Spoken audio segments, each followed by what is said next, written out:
สบายดีมื้อนี้ก็พาพี่น้องมาหาเลาะตอนกิ่งยางพี่น้องเอ้ยยามแรงๆตะเวนพอฟาดไปไหมยางก็บ่งามปานใดพี่น้องเอ้ยตอนนี้มันปลูกใหม่ตอนนี้ปลูกใหม่แต่ตอนทั้งโพ้นปลูกได้ประมาณ3ปีแล้วได้3ปีแล้วแท้นะสูงเบิดแล้วใหญ่เบิดแล้วต้นส่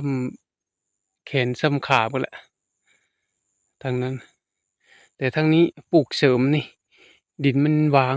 ดินมันยังเหลือหลายแหละปลูกตื้อเสริมอีก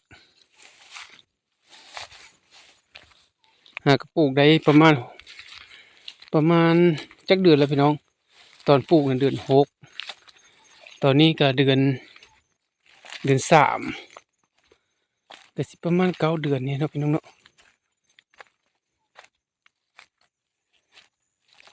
บ่งามพี่น้องเป็นดินเก่านี่เป็นดินแบบว่าส่วนเก่าหั้นนะตอนนี้เคยปลูกมันต้นซะแล้ว2ปี3ปีพอเลิกจากปลูกมันต้นก็พอดีเอายางมาลงยางลงก็มันก็สิประมาณนี้แหละพี่น้องเอ้ยมันก็บ่งามปานใดเนาะพาพี่น้องหาเลาะตอนกิ่งมันถอนดีคือหยังนี่ยามนี้คันถ้าเป็นยางต้นใหญ่ก็ยามนี้นี่ฤดูนี้นี่มันใบมันร่นพี่น้องมันสลัดใบมันทิ่มอย่างน้อยก็คันตัวใดงามก็บ่บ่ร่นได้พี่น้องเอ้ยใบมันได้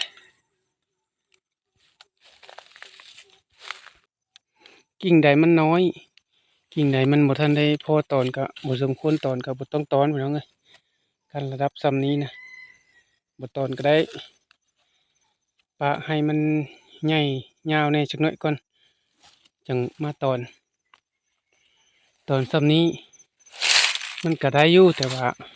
บ่จำเป็นต้องตอนก็ได้เพราะว่าเรายังมีเวลามาหาเลาะอีกพี่น้องเอ้ยข้างทางนี้นี่เป็นข้างทางเหล้า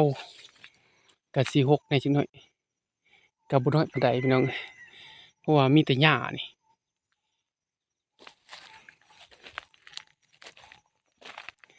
ด้านทางนี้นี่สิงามแหน่เพราะว่ามันเป็นดินติดเหล้าติดกับโดงทางนี้สิท่วมหัวแล้วยามนี้นี่เป็นหยังจังบ่เฮ็ดแปลนนี่พี่น้องย้อนว่ายามนี้นี่มันแดดมันร้อนดินมันก็แห้งแล้งบ่จำเป็นต้องเฮ็ดให้มันแปลนก็ได้เพราะว่าให้มันมีหญ้ามีหยังมาปกเงามันแหน่ให้มันซุ่มแหน่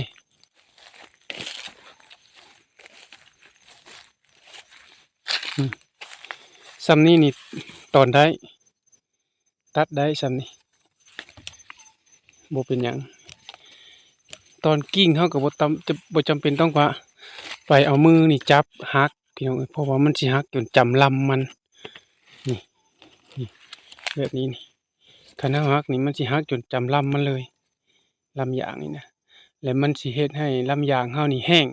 ตายก็เป็นได้พี่น้องเอ้ยเพราะฉะนั้นเฮาต้องตัดเอาประมาณว่าค่านี้นี่ระดับส่ำนี้นี่จงไว้ประมาณนี้เพื่อมันสิตายนี่มันตายมันก็ค่อยตายลงไปจำลงไปบ่ต้องย้านมันสิป่งอีกบ่มีทางมันบ่ป่งแน่นอนพี่น้อง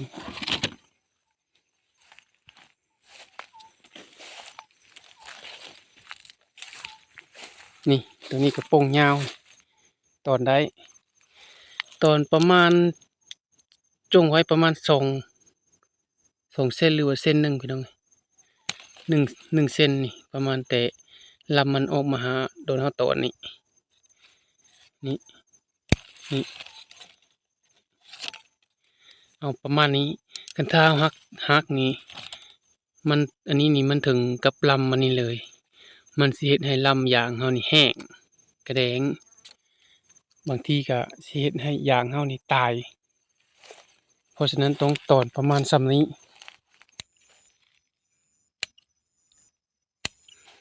คันเฮาตอนยอดมันได้นี่ตอนกิ่งมันได้นี่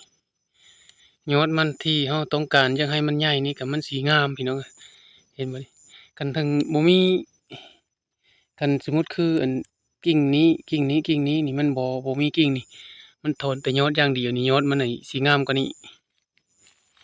โอเคพี่น้องเอ้ยเอาละพาพี่น้องหาเลาะตอนกิ่งยางก็จบเท่านี้ก่อน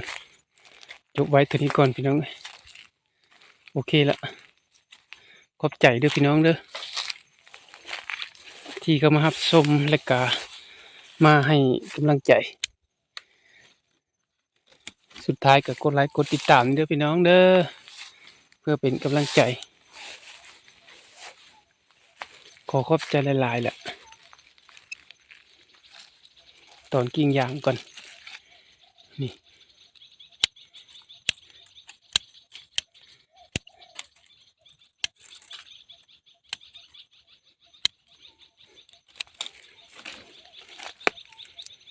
มาเบิ่งต้นนี้พี่น้องต้นนี้นี่น้อยนี่แต่ว่ามันบ่มีกิ่งนี่กิ่งมันบ่มีเลยนี่มันถอนยอดออกมามันก็สมกับลำต้นมันกันถึงถ้ามันสมมุติมันมีกิ่งมันออกอยู่ตามลำอันนี้ยอดมันนี่ก็สิบ่ใหญ่มันก็สิเท่ากันกับกิ่งมันสาเหตุที่เฮาต้องตอนกิ่งมันในฤดูนี้เพื่ออยากให้ยอดมันนี่ใหญ่และก็ให้ลำมันนี่อวบพี่น้องเอ้ยไปโอเคไปละพี่น้องเอ้ยมาดิ